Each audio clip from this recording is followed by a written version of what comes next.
Assalamualaikum warahmatullahi wabarakatuh. Shalom dan salam sejahtera untuk kita semua. Perkenalkan, nama saya Fernando Yandrila Meki. Pada kesempatan kali ini saya akan menjelaskan terkait dengan homeostatis mekanisme atau mekanisme homeostatis ya. Nah, apa itu homeostatis mekanisme atau mekanisme homeostatis, teman-teman? Jadi homeostatis adalah mekanisme tubuh yang terjadi secara otomatis, kemudian tanpa disadari, kemudian tidak bisa dihindari. Ini karena proses tersebut dikendalikan oleh saraf bawah sadar atau saraf otonom manusia yang berada di hipotalamus otak. Itu menurut Bernard dan Cannon, teman-teman. Kemudian homeostatis itu kalau menurut saya itu adalah kemampuan tubuh atau sel untuk mencari dan memelihara kondisi keseimbangan di dalam internal tubuh ketika menghadapi perubahan eksternal.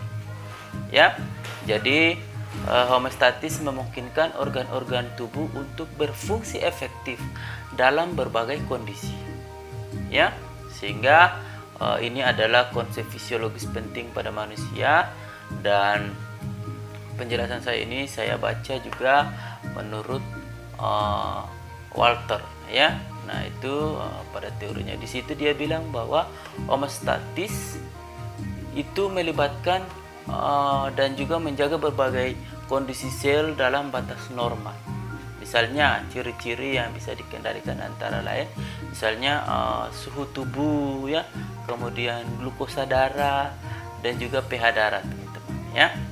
Nah, kita lanjut, kita lihat bagaimana mekanisme homeostatis tersebut ya. Kalau teman-teman lihat di gambar ini, gambar 2.1, itu ada komponen negatif sistem umpan balik. Kemudian di gambar 2.2, umpan balik negatif dari peningkatan tekanan darah. Kemudian gambar 2.3, umpan balik negatif dari kenaikan suhu. Ya, teman-teman. Bisa dilihat di gambar. Di sini saya menjelaskan dulu bahwa mekanisme umpan balik ya. Nah, tubuh kita itu dia mengatur sistem internal melalui banyak sekali umpan balik.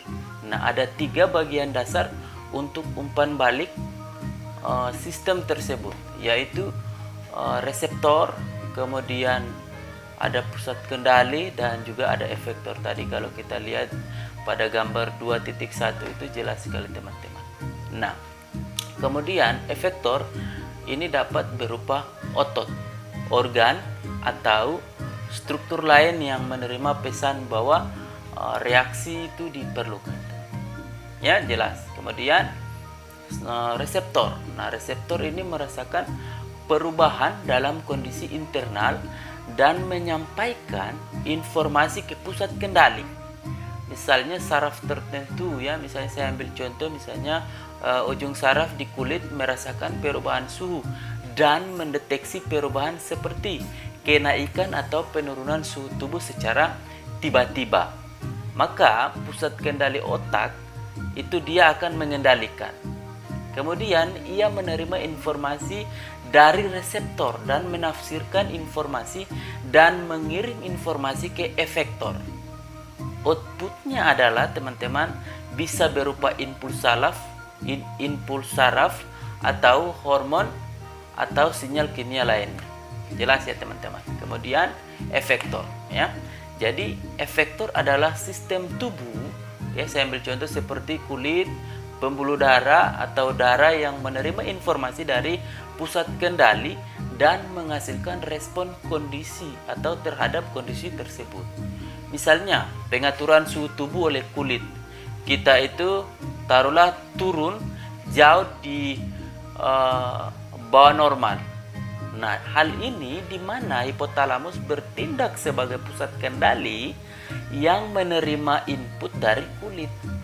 Selanjutnya outputnya dari pusat kendali masuk ke otot rangka, teman-teman, melalui saraf untuk manifestasi atau memulai tubuh kita itu lalu timbul menggigil sehingga nanti juga meningkatkan tubuh suhu teman-teman ya. Nah, kemudian teman-teman yang berikut itu adalah umpan balik negatif. Perlu saya tekankan bahwa sebagian besar tubuh kita berada pada umpan balik negatif. Nah, negatif umpan balik memastikan bahwa dalam sistem kontrol apapun perubahan dibalik dan kembali ke level yang ditentukan. Misalnya, jika yang tepat atau jika darah yang tepat tekanan meningkat, maka reseptor di arteri karotis mendeteksi perubahan tekanan darah dan akan mengirim pesan ke otak. Selanjutnya, otak akan menyebabkan jantung untuk berdetak lebih lambat dan dengan demikian menurunnya tekanan darah. Maka penurunan denyut jantung memiliki efek negatif pada tekanan darah. Bisa kita lihat tadi di gambar 2.2. Contoh lain dari umpan balik negatif adalah pengaturan suhu tubuh kita pada suhu konstan 37 derajat Celcius. Jika kita terlalu panas, pembuluh darah di kulit kita itu mengalami vasodilatasi teman-teman. Dan kita akan kehilangan panas dan menjadi dingin. Kemudian sebaliknya, jika kita terlalu dingin, maka pembuluh darah di kulit kita akan mengalami yang namanya vasokonstriksi. Ya, maka kita kehilangan lama sedikit panas dan tubuh kita hangat teman-teman. Dengan demikian, sistem umpan balik negatif memastikan bahwa homeostatis ini harus tetap dipertahankan. Kalau kita lihat di gambar 2.3 jelas teman-teman ya. Di sini saya mau memberikan pertanyaan dan saya akan menanggapi kira-kira apa yang terjadi jika tubuh kita itu terlalu panas ya. Jadi saat tubuh terlalu panas, maka pembuluh darah atau kapiler di kulit melebar. Makanya jadi terjadi vasodilatasi. Aktivitas ini meningkatkan aliran darah ke kulit. Dan saat ini terjadi panas hilang melalui kulit oleh proses konveksi dan radiasi teman-teman. Nah, ketika kita mengalami terlalu panas, hipotalamus, wilayah kecil di otak akan bertindak sebagai termostat internal. Maka dia akan memberi sinyal agar tubuh meningkat. Nah, ketika hal ini terjadi, maka pembuluh darah di bagian perifer tubuh akan mengalirkan darah ke organ penting dan mengurangi hilangnya panas tubuh yang mengalami tekanan. Nah, misalnya mekanisme lain juga terjadi dalam upaya untuk mengurangi lebih lanjut suhu tubuh seperti kita berkeringat ya, di mana keringat ini dihasilkan oleh kelenjar keringat dan sebagian besar terdiri dari air dan garam dan akan mengalir keluar ke permukaan kulit selama peningkatan suhu. Nah, ketika ini terjadi, air akan menguap menghasilkan penghilangan panas dari kulit sehingga mendinginkan kulit. Nah, kemudian bagaimana? Apa yang terjadi jika tubuh terlalu dingin? Nah, maka jika tubuh terlalu dingin, maka bulu-bulu di kulit akan terangkat akibat otot-otot kecil yang berespon. Mereka akan menjebak lapisan udara di dekat kulit. Nah, ini memberikan tampilan yang disebut dengan pilorection. Ya, nah ketika otot rangka berkontraksi dengan cepat tanpa sadar, kita itu sudah menggigil, teman-teman. Nah, pada gilirannya atau selanjutnya ini akan menghasilkan lebih banyak panas dan selama menggigil sering terjadi peningkatan laju respirasi yang juga membantu menghangatkan jaringan di sekitar. Nah, tingkat di mana panas yang hilang akan tergantung pada jumlah darah yang mengalir melalui kulit, teman-teman. Ya, jadi jangan lupa saat dingin ya, itu darah disimpan dari permukaan tubuh sebagai akibat dari vasokonstriksi kapiler atau pengurangan ukuran pembuluh darah. Kemudian jumlah darah yang lebih sedikit mengalir melalui kapiler dan meminimalkan kehilangan panas dari kulit. Ya, jelas ya teman-teman ya.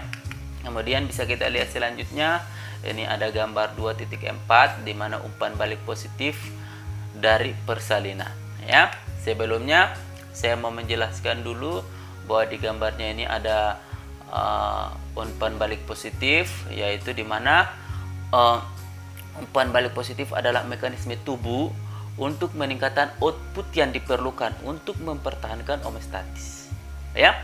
Kita lihat pada gambar jelas sekali. Yang pertama itu adalah stimulus, kepala janin mendorong melawan serviks. Kemudian yang kedua itu adalah reseptor, impuls saraf dari serviks ditransmisikan ke otak. Kemudian yang ketiga itu pusat kendali, di mana otak akan merangsang kelenjar hipofisis untuk mengeluarkan oksitoksin. Kemudian yang keempat itu adalah efektor, di mana oksitoksin dibawa dalam aliran darah ke rahim. Kemudian yang terakhir itu adalah efektor, teman-teman, di mana oksitosin merangsang kontraksi rahim dan mendorong janin menuju serviks. Nah, maka perlu saya tegaskan bahwa mekanisme umpan balik positif ini mendorong tingkat keluar dari kisaran normal. Meskipun teman-teman proses ini dapat bermanfaat, namun jarang digunakan oleh tubuh karena risiko peningkatan rangsangan itu menjadi tidak terkendali. Contoh umpan balik positif misalnya pelepasan oksitosin untuk meningkatkan dan menjaga agar kontraksi persalinan tetap terjadi selama diperlukan. Nah, kelahiran anak di mana kontraksi rahim dirangsang oleh oksitoksin, kemudian diproduksi oleh kelenjar hipofisis dan sekresinya meningkat dengan positif umpan balik, di mana akan meningkatkan kekuatan kontraksi, teman-teman ya. Itu sangat jelas sekali, teman-teman. Sekian dari saya penjelasan terkait dengan dasar-dasar anatomi fisiologis untuk bagian yang kedua, yaitu terkait homeostatis mekanisme ya.